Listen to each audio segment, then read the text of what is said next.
But right now, this is kind of impromptu. I had a little bit more time than I thought I would, so we can go ahead and wrap up what we didn't do yesterday. I had a lot of notes to go through, a lot of ideas to expound upon and discuss, and we had to cut it short before we could take too many phone calls. We had a great call the other day with Quincy Carr, flight instructor. Okay, I have many updates, and as I said, I want to pick up where we left off yesterday. But let's go ahead and begin by sending out live stream notifications. And we will be right back. Let me go ahead and put on Chief Crow, and then I have to activate a few more channels, and we will be good to go. We're on all of the audio streams as well. We have a lot of listeners on TuneIn. I was kind of surprised at the numbers, which I've been kind of keeping close to my chest, because every time we advertise that we're doing well in a certain sector, certain entities take note, and I don't want to give them any leads. Okay, we'll be back momentarily. I'm going to send out live stream notifications. It's going to be short, but I want to have as many people here as we can to get all the input. Because it's not just me, as you know. It's not an echo chamber. It's a fake news wood chipper.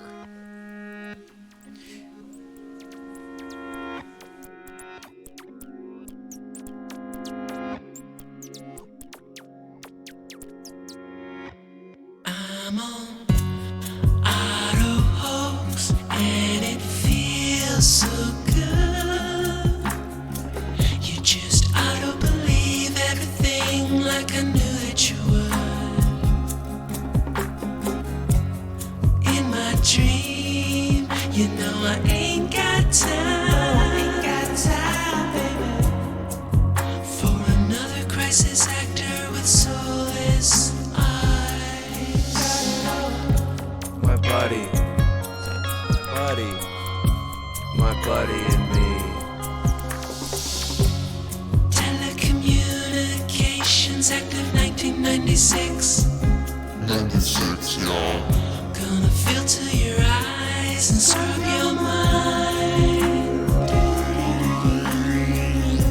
The weatherman,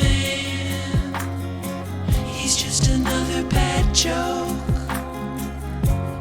You can be a doomed little donkey like Eeyore. I'ma be an auto hoax. Auto hoax, and it feels so good. You just auto believe everything like I knew that you would. In my dream, you know I ain't got time, baby, for another crisis actor with soulless eyes. Ain't got no heart, ain't got no soul. Food, water, weather, maps, TV, bones, books, secrets, symbols, numbers, planets, etc. Okay, this is strange. Well, it's really not strange. It's actually par for the course, but the gremlins are swarming at the moment, and I'm not going to be able to get any live notifications out, so if you're here, you're lucky. And it's only going to be 45 minutes tops. We don't have a whole lot of time, but I wanted to pick up where we left off yesterday, and I'll send this out. But I didn't have a lot of time to prepare live stream notifications, and that all takes time. And sometimes you have to make the choice: do I spend another 10 minutes bringing people here for a segment that's 10 minutes shorter, or do we just roll with it? And what I'm thinking here is we'll just go ahead and move forward, because the information is what is most important here. And eventually, like soon, within the next couple of weeks, we will be on a more regular schedule with live stream notifications being blasted out via text. Okay, let me go ahead and start the main topic of the day is probably SATAN2, which isn't really all that threatening to me, having looked at it. SATAN2 is the rocket with the nuclear warhead that could blow up Texas or England or Seattle, which is what I think they're aiming for. But they've reactivated it. And they say they can take out England with a single hit. And I'm just pointing out that when you look at this rocket, it looks like something that Blue Origin or North Korea or NASA would have sent up. They all use the same special effects departments. And I'm just looking at it as pure CGI construct. Their flying obelisk, very non-threatening. And speaking of nukes, I just watched Oppenheimer. And there's quite a lot to say about that movie. I barely scratched the surface. But one thing for sure, there is an occult subtext. He has a bowl, like a fish bowl, a glass bowl that he fills with marbles. As they are progressing and obtaining all of the materials they're going to need for the bomb. And it ends up being a 33-pound bowl of marbles. Then, again, the whole movie is tied into Barbie, Barbenheimer. And it's not by accident. We discussed this yesterday, and we'll probably touch on it again. The fact that everywhere that Maui was scorched is now going to be pink, like Barbie pink. Why? Some kind of soil tackifier that they're putting onto the ground so it doesn't go into the ocean. So whatever they're doing is definitely now correlated with Oppenheimer, some unexplained blast, this bomb, this destruction out there in the Pacific, and the Barbie, the pink. There is something there. There is a pretty strong connection.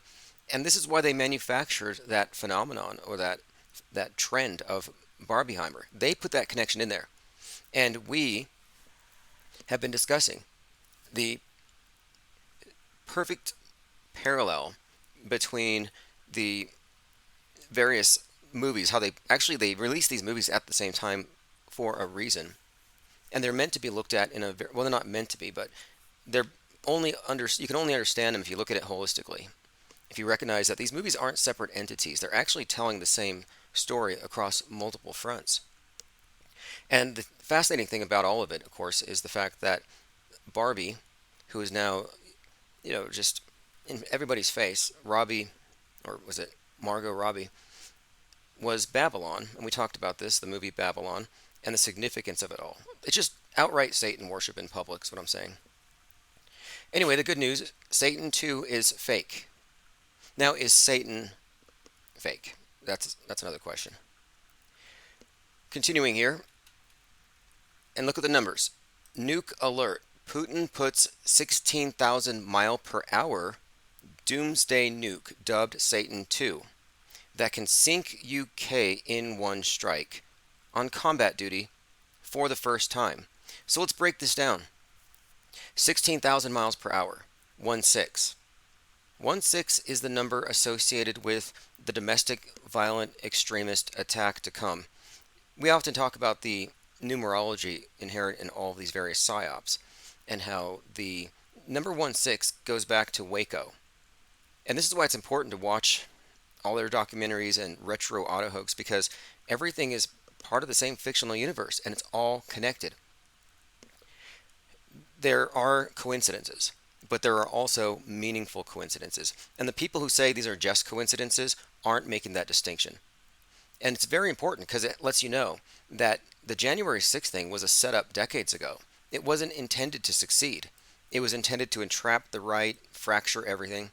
And it's all correlated, connected with this Kraken concept. And this is what we're talking about.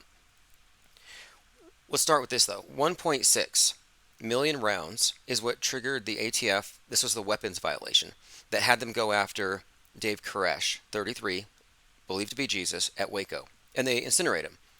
So this 33-year-old incineration Christ martyr forms ground zero for the domestic violent extremist wing of white nationalism in America. Timothy McVeigh was there, radicalized by the actions of the government, and so was Alex Jones. So then you fast forward a few years, Timothy McVeigh, inspired by the Turner Diaries, blows up that building, and then he gets executed 3 months before 9/11 on 6/11. This is very significant. Like Koresh, he was 33. And if you go into the details, it's just replete with symbolism, and it just tells you it's all a hoax. But the point of it is, look at the number, 611, 911. If you compare them, what you're seeing here is sort of their code that we've deciphered. where 9/11 referred to the external terrorist threat, 6/11 is the domestic one. It goes even further. 9/11, you have the 19 terrorists. With this domestic extremist thing, it seems like they're using an opposite number, 16. It's just inverted. For example, on the new Batman movie, which was on 3/4 when it came out, Gotham was flooded when the Riddler's online radicalized terrorists blew up a dam and flooded the election, flooded the polls, just as the GOP's midterm slogan was flood the polls. And it was on November the 6th, 11/6, that Gotham was under water. So it was an upside down 9/11. And it was pretty much the same thing.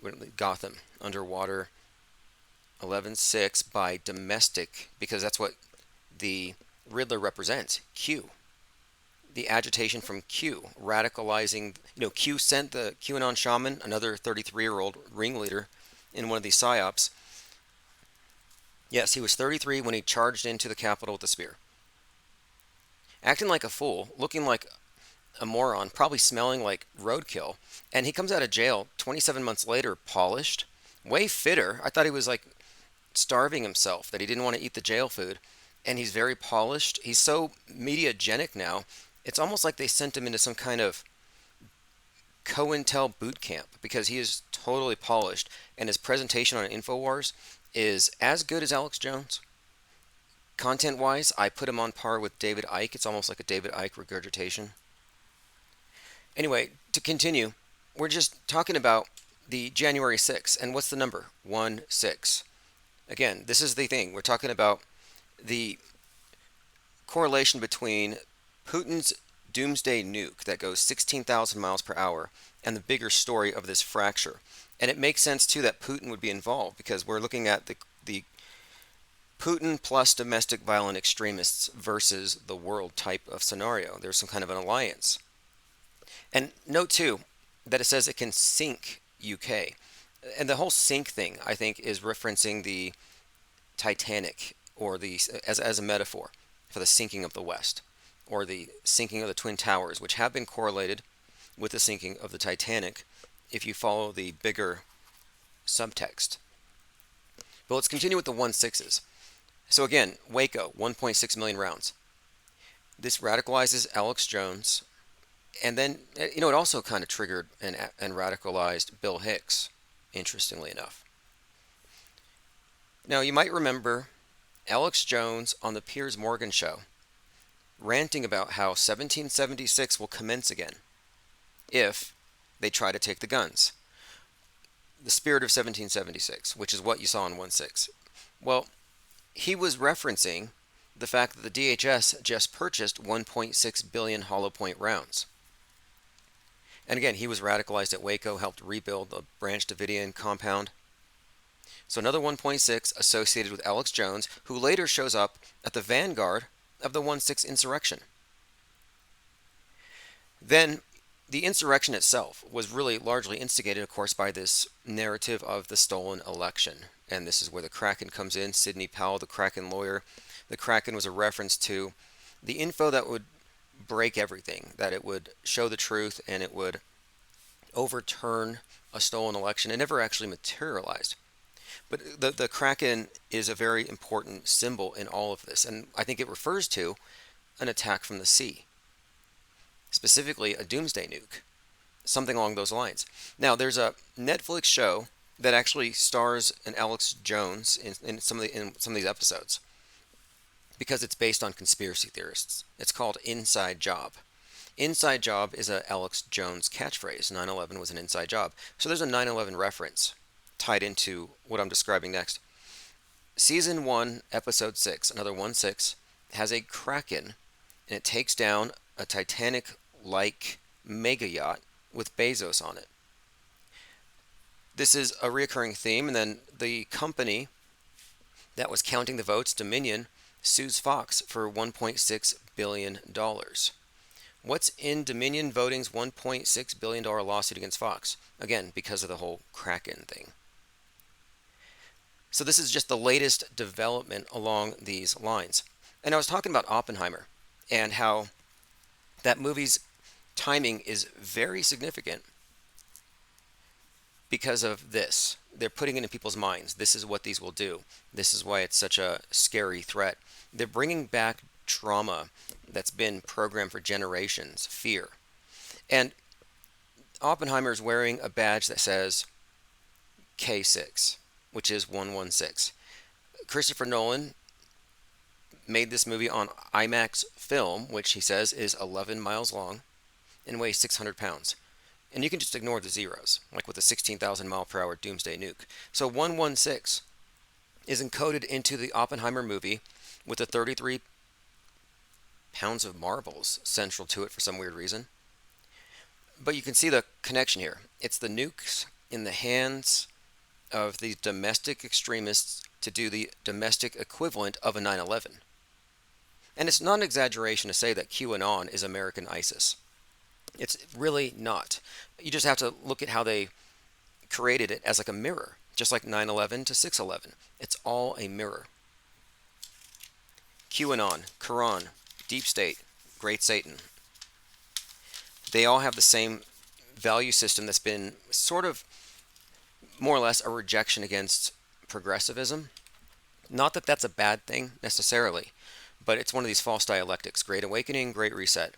Well, they're both controlled by the same monolithic media. Like, I think it's important to point out that the company that produces the blue pills that keep people in dreamland, they also produce the red pills. It's like the plan B for people who aren't buying into the first thing. Okay, continuing. This is an interesting video. I was looking at some of these early nuclear tests, nuclear detonations, showing people what these bombs can do. And on this clip, you will see what looks to be, well, what they did. They actually blew up dolls. But I'm looking at the houses. And let me read what the poster says. The original poster, Ted Logan 1010, says, "Nukes do not exist in the way they've been described to us. Look at the video with adult eyes. Odd? These are miniatures used to fool you into being afraid." And when I look at them, I can't get Barbie doll houses out of my head. And it got me thinking about Barbie Land. Because in our breakdown of the symbolism and the subtext of the movie, Barbie Land is Babylon. America is Babylon. Babylon's going to get nuked. The Tower of Babel's going to fall. The Kraken taking down Jeff Bezos' mega yacht, that's symbolic of Nimrod and the Tower of Babel. That's why it was an inside job tied into the 9/11 concept. Bezos went to space at 9:11 a.m. It's pretty simple when you look at the mind map of it, the big story anyway. But this is fascinating here, this detail, because you're seeing Barbie Land, doll houses being destroyed. I mean, people think this is actually, real homes and everything, and this is an actual nuclear bomb blowing things up. There's even dolls in here. And of course, this had people cowering under their desks, which to me is just genuflection. Bow to the power of the state, which arrives in the form of what? An obelisk, the emblem of state power. That's Big Brother's symbol. The missile, the flying obelisk. It's all there to intimidate you or to get you to worship it, like when they send them up into space. People worship those things. It really is. It's kind of sick if you think about it. But now, look, this is a clue. Barbieheimer. The Oppenheimer thing was a movie. They blew up Barbie Land. Barbie Land is code for, again, Babylon, which is America. The symbolism in the movie speaks for itself, and it's pretty incredible, especially when you get into the year 1946 that this happens. The tests at Bikini Island, where the term bombshell was coined to define women in beach attire, bikinis. So you can correlate the Bikini atom bomb tests, Bikini Island or Bikini Atoll, with the advent of Babylon. And the Babylon working, the goddess ritual with Jack Parsons, was in the same year. It's kind of fascinating because I think what we're seeing, or what we may have uncovered here, is really when this new age really took hold. When, in Newsbenders, in fact, this makes perfect sense. In Newsbenders, that 30-minute theater where it's like this back room at the top of the media headquarters, this reporter is let in on the secret that they write the news, 10 years in advance. It's like conspiring to control the future, and he's let in on the big secret. And he says, when did this start? And he said, when they produced the atom bomb. And it's got me thinking that maybe when they created the atom bomb and they convinced the world that this existed, they realized, look, we just redefined reality. We just put humanity, we put the multitudes, billions, into a hostage situation. And we have redefined geopolitics, all because of our ability to fake reality. What they did is they introduced almost like a new god, because they and this probably, now this is not probably, it also ties in the splitting of the atom and all this stuff. I think it ties into the advent of the Babylon goddess as this new archetype, the destruction of the older archetypes, iconoclasm, where if you watch the beginning of the Barbie movie, you have these little girls playing with dolls, and the narrator is describing how they're enslaved to motherhood. But they want careers, they want money, they want freedom. So they see the big Barbie doll appearing like the monolith at 2001 Space Odyssey, and they bash the heads of the babies on the rocks. They kill their babies and embrace Barbie Land, Babylon. That signifies the intentional destruction of the nuclear family, which is actually part of the whole Great Reset. It's the destruction of and the taking down of not just patriarchy, like the right wing reactionaries are just complaining about how Barbie is pro feminist or white feminism and it's against patriarchy. But it's not just that, because Ken doll is a representative of the ideal man of the future, as in no reproductive purposes, just basically Ken doll, emasculated. And it's by design, because the new god is an androgen. So you have the destruction of the old concept of the goddess reintroduced as the Whore of Babylon. It's really fascinating what they've done, because they've introduced this through film. And one of the key figures in understanding all of this is just look at it through the lens of Kenneth Anger, who wrote the book Hollywood Babylon that the movie Babylon was based on, starring the actress that played Barbie. He also used the same actress who was in the actual Babylon working in his own Aleister Crowley-inspired movie about the advent of the New Age. It was called Inauguration of the Pleasure Dome, starring this representative of the new goddess. Like the elite worship the Whore of Babylon. If that sounds strange, well, it's not hard to decode. Just look at the last Super Bowl ritual. I mean, they worship Babylon and the beast, Isis and Osiris. It's not like they anthropomorphize these things and think they're actually communicating with like these beings, but rather it's more like I mean, I don't know what you want to call it, other than they set these templates that we idealize. That's why they give you idols and they get you to emulate these things. And what they're doing is they're destroying the older concepts that they don't want you to mimic or mirror anymore. They want little girls to be like Barbie in Barbie Land. They don't want them to be training to be mothers to be. Okay, let me go through some comments, make sure I haven't missed anything here. G33, John Cordone, Lando Rock, Ears Up, X322, Jennifer Reeves, Lean Dion, Tomanoid 3, awesome. Jennifer Reeves says, so many are going to be dressed as Barbie for Halloween. Well, okay, now one more point I want to make, because we're looking at dollhouses being exploded. We're looking at Barbie Land being nuked, and I'm saying this is America being nuked. But one more thing about it is the pink. The pink represents the union of Babylon and the beast, red and white. This is the meaning of the Templar cross, the red and the white, but it's, you mix the two, you get pink. It's all code. But the fact that Maui has pink wherever it burned is part of this symbolic language that uses specific names, archetypes, language, number, and colors. You can see the color symbolism here. It represents the, I guess, reconciliation of opposites, the Hegelian dialectic, black and white, red. These are all just kind of the dualities that they put together. And I think what we're seeing here again is their in their deliberate connection between Barbie and Oppenheimer is something about the fake reality that we live in Barbie Land. And it is fake, just like Newsbender said. They took over reality with the advent of the atom bomb because it gave them so much power. And even though nukes are fake, they did in fact obliterate objective reality. We witnessed when that happened, when everybody accepted it, the masses moved into a alternative reality game. And the controllers who write the rules became gods. And they had the ability now, and they still do, to mold people's minds. And if you listen to the politicos right now, it's all about nuclear power and how it's a threat. This is their main thing. This is their main weapon, wagging these missiles around at you. Okay, continuing. Tominoid says Oppenheimer was a standard 70 millimeter, 113 prints. Yeah, I saw that. The whole thing is code. Christopher Nolan, interestingly enough, seemed to indicate that he was going to have a role in this years ago in the Batman movie, where Batman foreshadows COVID by telling his friend to put on a mask, not for himself, but to protect the people he loves. And then he throws what looks like a COVID ball, but it was like a smoke bomb. And when it blew up, it formed a mushroom cloud. Continuing, Tominoid3 says, Lucy Letby, baby serial killers 33. Barbie baby doll smashing.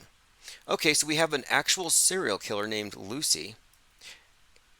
Interesting name. The Kenneth Anger, the one who wrote Hollywood Babylon, which drags Margot Robbie into this archetype, he says that the patron saint of film would be the god of light, Lucifer. And I kind of think that there might be something to it. I mean, he said that this is the underground filmmaker who just died a couple months ago. Yep, I found that article you were referencing. He said that the Hollywood is in fact the place where the pageantry of Mystery Babylon would be introduced to the masses. It's church. Baby serial killer. Now, it's not a baby killing people. It's a serial killer who kills babies. I don't know how you could write that better. Baby serial killer.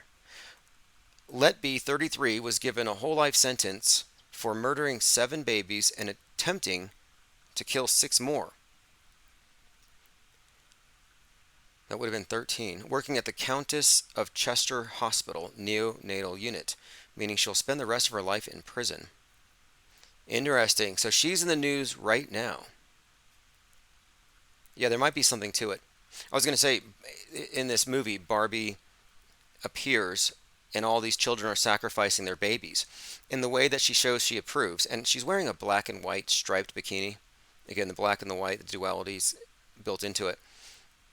She's saluting them more or less by pulling her glasses down, and she winks. And she pulls her glasses down with her index and thumb, leaving the other 3 fingers up. So it's the 666 one eye kind of, nod that they all frequently do to let everyone else in the know that they too like to kill babies and worship ancient deities or something. Lean Dion says they put humanity in their model world. Yeah, precisely. Now, I can go more into this because I watched Barbie and I watched Oppenheimer. In the Barbie movie, they make this kind of interesting connection. It's almost like the Wizard of Oz, or these various movies, Alice in Wonderland, where there's 2 realities. Well, Barbie Land is like a parallel reality. And it's been created by the men at the top of the self-described phallic building. The CEO actually calls it that. So you have these men, male-dominated company Mattel, at the top of this tower, again, the obelisk symbolizing the god, and they create Barbie Land. And they disseminate these Barbie dolls to all the girls, which gives them a false version of reality. That's the whole point of it. When the Barbie character moves through the portal, the membrane into California, that symbolizes the Babylon working, the summoning of this new goddess archetype, and the revealing of it to the masses. In the, I would say, like in this Barbie movie, it was like they were kind of suggesting here that when Barbie broke out of Barbie Land, she was going to destroy their illusion, and that the women were no longer going to be containable. They weren't going to be in their boxes anymore. They try to put her back in her box. Think Pandora's box. It's all about controlling the woman, and the box, of course, is a euphemism. So it's, gun control, womb control. They have all these political footballs that are ultimately about controlling people and it gets people really riled up. And I think it's perfectly, I think, emblematic of how bifurcated the system is. That the male and the gun culture or toxic masculinity is firmly on the right, whereas on the left, their main issue is don't regulate our wombs. So it's like one side is threatened that their guns will be regulated. The other side, and again, think euphemistically, the other side thinks that their wombs are going to be regulated. The guns and wombs, the male and female, left and right, it's all part of this manipulation. That's why Barbie's wearing the black and white striped bikini as her adoring young worshippers kill their babies. But the movie is about Barbie breaking out of the box. And her creator, or the CEO of Mattel, is trying to put her back in. And if you look at the story of Pandora, she's the first created woman. And this is very pertinent. The movie itself is layered with symbolism that's not meant for the average ticket consumer. And it's very relevant that she goes from being plastic to being a real woman at the end. And the word they use at the very end of the movie, she goes and she says, "May I see my gynecologist?" Well, I told you that the whole purpose of it was Isis unveiled, or revealing the new goddess. And the reference to that particular part of the anatomy, that's the Holy Grail reference. I mean, this is all very much encoded in the symbolism and the subtext of all of it. But ultimately, I think what we're seeing here, and the movie reveals it, is how they hijacked reality and how they're breaking down old icons and introducing new ones. Okay, continuing through some comments. Elephant Tusk says, old gods versus new gods. This was the entire premise of the television show American Gods. Yeah, a key term here is syncretism, religious syncretism. And I studied this phenomenon before when I was researching Santeria. I was just intrigued by this grocery store that had these candles that they had ostensibly Catholic saints, but they were named after deities from the African voodoo pantheon. And I thought, that's interesting. How does this work?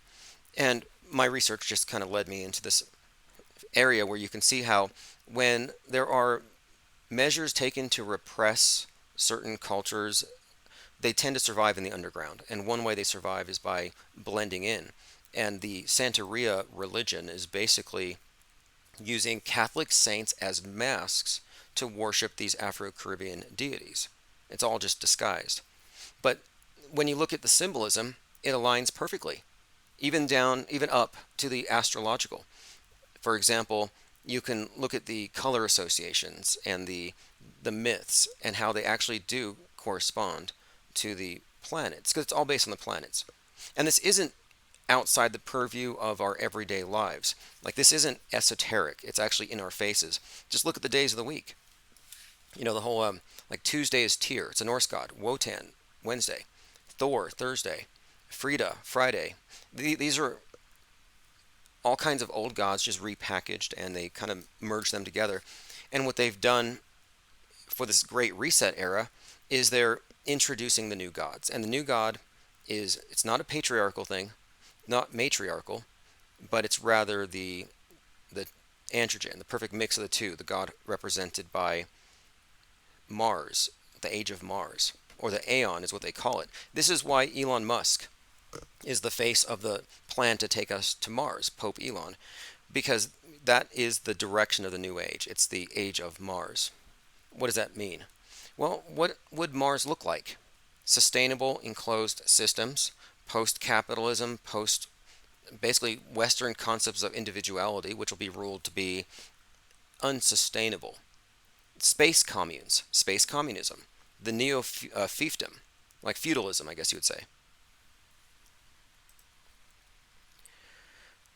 Okay, continuing. Tominoid says the Mattel Blazing Red Sun logo. Now, I think the name Mattel is very symbolic, possibly because it represented, I think, the material realm.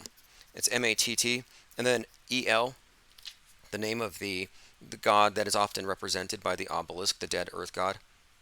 And if you watch it, I'm not going to say when, because you probably won't, but I have articles about it. The CEO, played by Will Ferrell, is sitting at a desk, And behind him, the windows have these X's over them, X's all around. So when he's sitting at his desk with the reflection in front of him, he's in a triangle with a triangle below him. This is old, centuries old alchemical symbolism, referencing the Hermetic axiom of as above, so below. So what they're doing up above in their tower is affecting everybody down on the ground.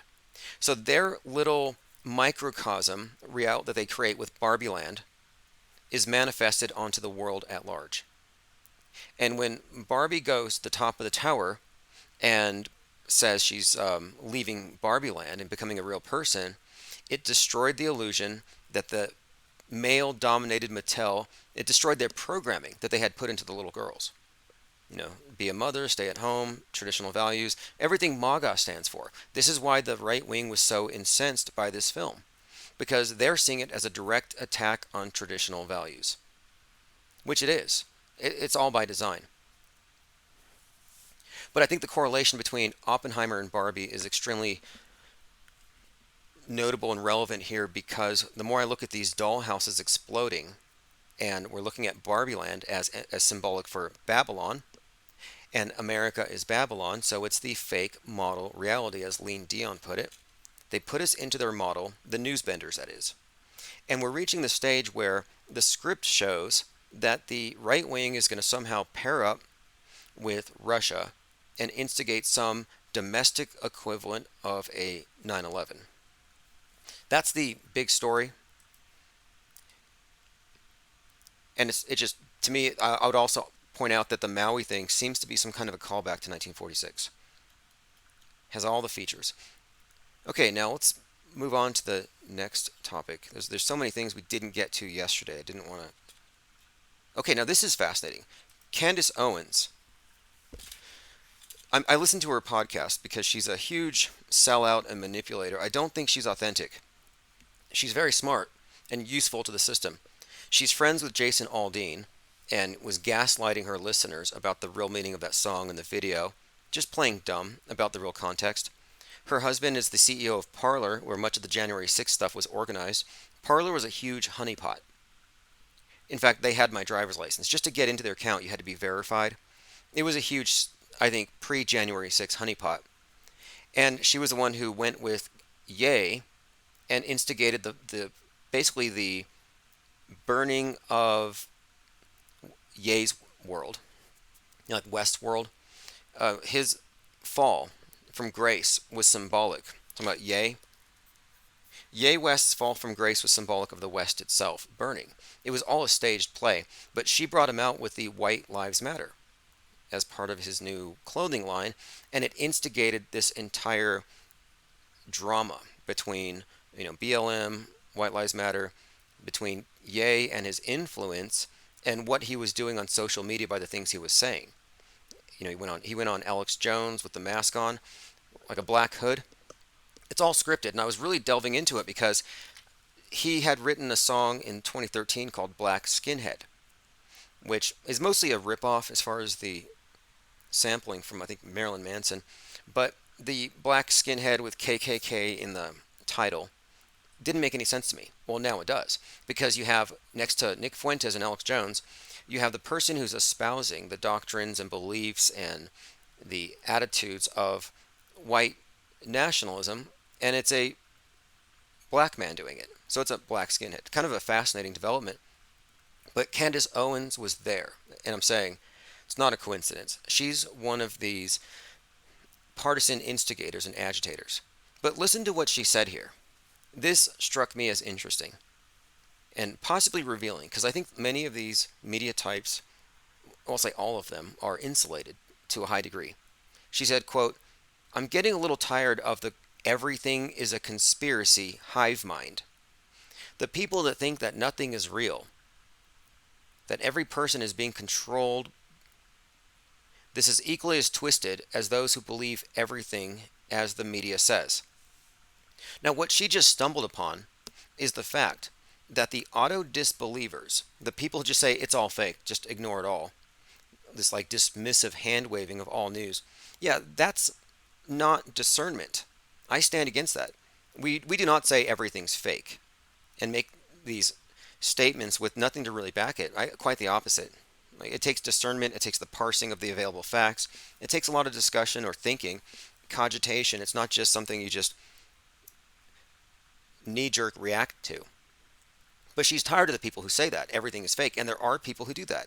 And I'm saying they've what's that expression? They throw the baby out with the bathwater. They go too far, and I do not advocate that. But she makes this point too. They're just as twisted who believe everything as the media says. In the textbook that I have here, that's going to go out on Monday, with a few minor updates, but in the book I make the point that you have the general news consumer pretty much believes it all, and that they're making the same philosophical error and logical error as the people who say it's all fake. Like, they're both in the same camp.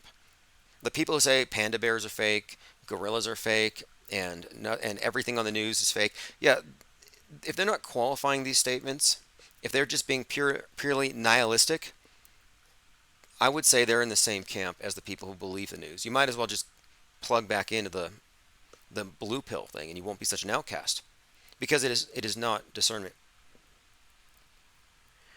Your mama says she looks like Rihanna.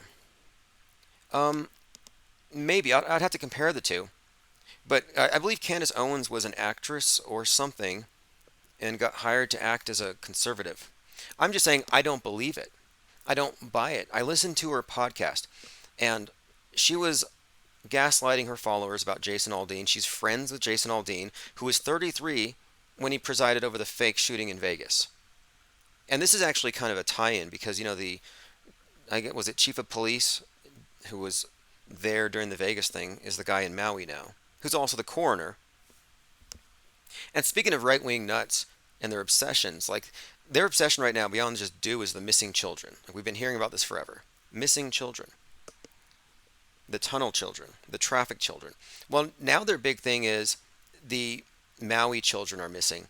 And the numbers keep going. And I just respond to all of them. I'm like, my dead kids. What I said, and Laura Loomer is doing it right now. Laura Loomer is one of these politicos. She's really close to Trump. She's sort of like anti-MTG. There's some Game of Thrones going on between Marjorie Taylor Greene and Laura Loomer. Loomer's entertaining. You may recall she confronted Kamala Harris's body double and sent her and her fake Secret Service running. She also jumped on the stage at that Central Park production of Julius Caesar where they simulated killing Donald Trump. But right now, Laura Loomer is big on the fake dead kids bandwagon. And there's so many people doing this, asking, where are the 1,000 missing children, that it almost feels like Munchausen syndrome. Like, where people fake an illness for attention. And I feel like they're faking this concern for these children for attention. Sort of like the liberals pretend they suddenly care about these kids whenever they get killed by guns. But they don't care about the kids that were killed by the direct energy weapons in Maui. You see how partisan it is? Only certain dead kids' lives matter, depending on their utility. Now, the claim is that like 1,000 kids disappeared, and I've just been calling them all crisis actors. But it's promulgated by many of the worst people on the internet. For example, Stu Peters. Stu Peters is known for pushing all kinds of guardrail conspiracy theories, and once in a while he says something sensible just to drown it in his brand of mostly menthol, laced red pills. If you think that you're going to get any truth from that guy, I mean, I don't really know why people would even follow such a character who's been repeatedly debunked, and he can't admit that he's wrong.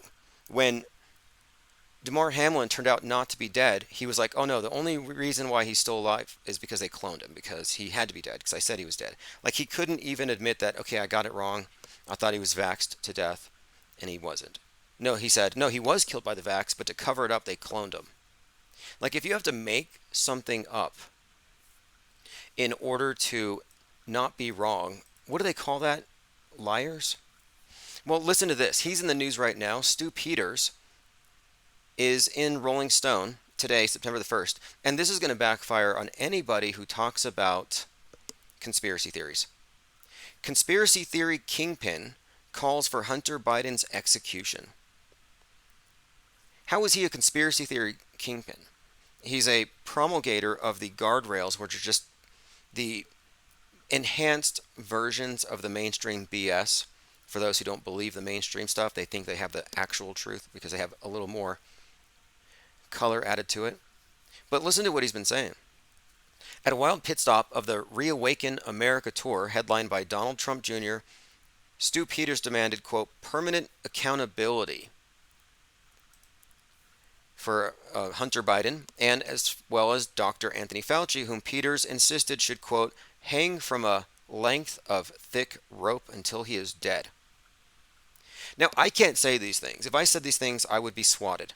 Not fake swatted the way MTG or Tim Pool get swatted, but I would, really be probably taken into custody. And I wondered about this. Like, where's the line? Because he's a Fed, meaning he's an agitator working for the government. He can't be arrested for this. Just like Alex Jones threatened, I think he incited violence against Biden on January 6th. He said, we're going to get Biden out of the office one way or the other. Yeah, he said that to a raving mob of MAGAs who were about to charge into the Capitol. That was never brought up. And it's because if you're an instigator and you're controlled opposition and you're actually trying to bring down the people you're pretending to represent, you don't get in trouble for it. He won't get in trouble for this. Now, I could say this and they would come after me, but I wonder, what if I say, I agree with what Peter said about so-and-so, that they should do this? Like, would they arrest me for it? Because it would expose a double standard. I don't know. But I will say this is typical. There's a lot of violent rhetoric going around right now from the QAnon side. Okay, we've been talking about the fake SATAN2 and how it has the connection to 1.6, which I think is a big deal. Now, this might not be anything. I admit it may not be, but whenever I see patterns or things that might be patterns or part of a pattern, I just put the puzzle pieces on the table and we can look at these things. So I'm looking at the old duck and cover drills where children are trained that when they detonate the atom bomb that's going to ignite the atmosphere and kill all mankind, you can duck beneath your desk. And this drill really got them to understand the message that this big mushroom cloud is the end of everything, that this is the thing we have to fight against and be afraid of. Well, then next you have this. See these children under the desk? Why are they under the desk? Oh, look at that. Because a white nationalist bowl cut shooter is running around with his AR-15. So if you look at the bowl cut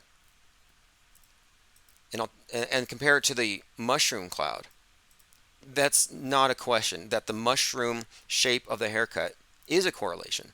And they represent the same thing, state power.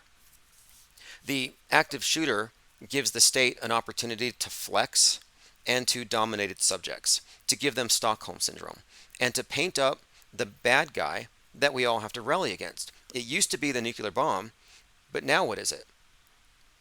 Hate. It's systemic hate from the MAGA types, the white nationalists. So you have the bowl cut shooter, racist Nazis like Dylan Roof here, as sort of this new, boogeyman type thing to scare everybody. And I'm wondering though, could this be? I mean, it's coming from the same PSYOP department. If their goal is mass mind control, then yes, I think this is very much not a coincidence. It's just a pattern. Duck and cover.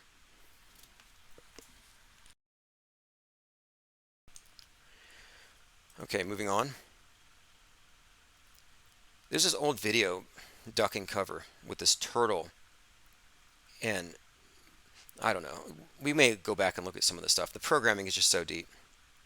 But I think it's worth noting again, just if you haven't seen it, 30-Minute Theater talks about this, that their claim is that they were able to hijack reality and start writing the news 5 years in advance with the advent of the nuclear bomb.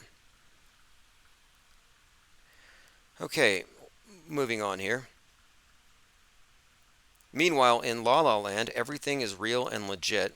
I think that's India's lunar lander. It's just amazing how persistent this house of cards is. It's just unbelievable. Actually, I say unbelievable. No, actually, it's believable. Everybody believes it. Like, quite literally, they all do believe it. This may explain some things, maybe not, but Salty Siren posted this in the Gilded. The first known clowns date from the time of the 5th dynasty of Egypt around 2400 BC. Later civilizations also knew about clowns. Early clowns were also priests, and their roles were almost inseparable. Inseparable? Clowns and priests? So I'm looking at this, and it got me thinking. Look at this. Clowns of ancient Greece were bald and wore padded clothes to appear larger. It got me thinking about Shriners. I think I saw a Juggalo in the chat. Yeah, OO says, shout out to the Juggalo NWO family. Yeah, the Juggalo, the clowns, right? The evil clowns. Well, I kind of think the evil clown thing, I don't know, maybe it's worth looking into here. I find that very fascinating. Because if you didn't know, if you want to be a clown, like a Masonic clown, a Shriner clown, you have to go through you must be 32 degrees to ride this clown car. More interesting tidbits here. We talk about General Flynn, who's one of the main operatives in the Q movement, who's also the one who introduced the I Am Temple Church Universal Triumphant paradigm to the QAnoners. You know how they're all obsessed with dead celebrities like JFK and Princess Diana? It's because they believe that these people didn't really die, but they're fighting the black hats because they're white hats. Well, this is actually based on the Church Universal Triumphant, a doomsday cult which at the end of the 80s, all of its members moved into a bunker because they said that Russia was going to nuke us. It didn't happen. And they say, oh, it's because we prayed so hard that we stopped it. So that their faith became stronger. Well, this cult believed that they were in contact with ascended masters, like a galactic federation, which is what QAnoners are all about right now. So they believe they're in contact with these ascended beings who left the world but are still here. They're just fighting the bad guys. They call them the Great White Brotherhood. So think white hats versus black hats, the Q story. Well, it gets even more intriguing because that cult, which has been grafted into the Q movement, was founded by Guy Warren Ballard, an American engineer who founded the I Am activity. Now, what's fascinating about him, because their whole cult is based on this belief in ascended masters and reincarnated beings, etc. Well, he claims that he's a reincarnated George Washington. Now, the reason why this is significant and interesting in this present context is General Flynn of the Q movement dressed up like George Washington at one of these weird cult rallies. And he had his people, all the MAGAs, were praying to the angels of the seven rays. That's not from the Bible. Let me get to this before we run out of time. Mandela effect debunked. Do you remember the story about how you used to be able to go in the torch and now you can't because reality shifted? Yeah, well, here's the truth. It's not a Mandela effect. Another debunking. Not that you have to debunk every single Mandela effect. It can be debunked categorically. You don't have to go through every single claim, which is a mistake a lot of people make. This is how they fall into it. They're like, oh no, I don't believe that one. I don't believe that one. Explanation fits this one. Conventional explanation. I can explain this one. Oh wait, that one got me. So it's like they just keep going and going until one of the Mandela effects sticks. No, that's not how it works. You don't just throw stuff at the wall and see what sticks. You have to establish the premise actually exists, and they never did that. But now check this out. When you visit the torch of the Statue of Liberty, it's been closed since the Black Tom explosion of July 30th, 1916, one of the largest acts of sabotage to our nation before the event of Pearl Harbor. So let me play this clip, and then you'll see where we're coming from. Meet your next pillow. Because this has been misconstrued as a reality shift, but there's actually a logical explanation, as there are for all of these effects. And we have a documentary that is pretty much ready to get filmed that we've done all our research for. where we've actually gone through all of the supposed effects. And one thing I've learned about the Mandela effect believers are very poor researchers. They don't fact check their own claims. Can we play this clip? National Park Service's FAQ section, answering the question, is the torch open? They respond, quote, the torch has been closed since the Black Tom explosion of July the 30th, 1916, which was one of the largest acts of sabotage to our nation before the event of Pearl Harbor on December the 7th, 1941. Many people think they've been there and confuse it with climbing the spiral staircase that goes to the crown. National Park Service staff must climb a narrow 40-foot ladder in order to maintain floodlights which light the torch. In other words, again, this is a misconception that people on the inside of this thing are fusing their recollections. many people claiming to have visited the torch confused it with the crown and posted their experience online, creating an urban legend as the byproduct. And with over 4.4 million visitors every year, it is possible that at least a few of them could have misinterpreted their experience, especially when considering that visitors look out from the crown, so some of them might not realize where they are from the inside. This makes a lot of sense. It's reasonable. Now contrast that with, oh, reality shifted. Okay. Man dies following heart attack possibly triggered by excitement while watching Avatar 2.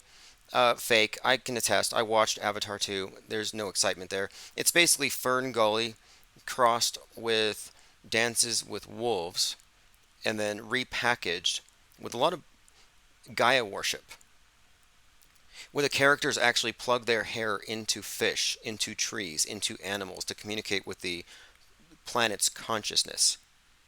And Gaia is the Earth God, and of course, the Global AI Alliance is working for some kind of a global connective network of minds. We briefly touched on this, and before we go, I want to just mention one more thing, because Kanye West exposed his buttocks to tourists in Italy inadvertently.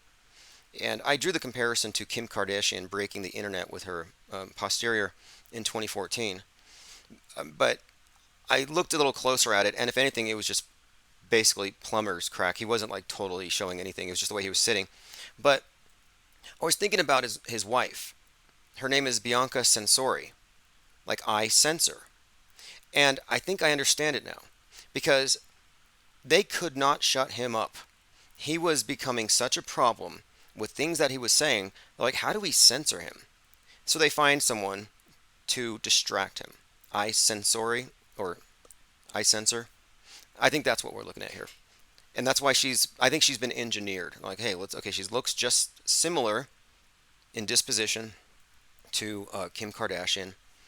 But she checked all the boxes. So basically he's been hypnotized or something. And it's worked. When was the last time you heard him say anything? All right, I wish we had more time, but we are going to be very active this entire weekend. We have a big day on Monday. And if you're in the area, if you're in Albuquerque, obviously you can come over to the headquarters for the event itself. Again, we're talking about the documentary, which is going to put the IPS headquarters in the Meatverse. We will officially exist.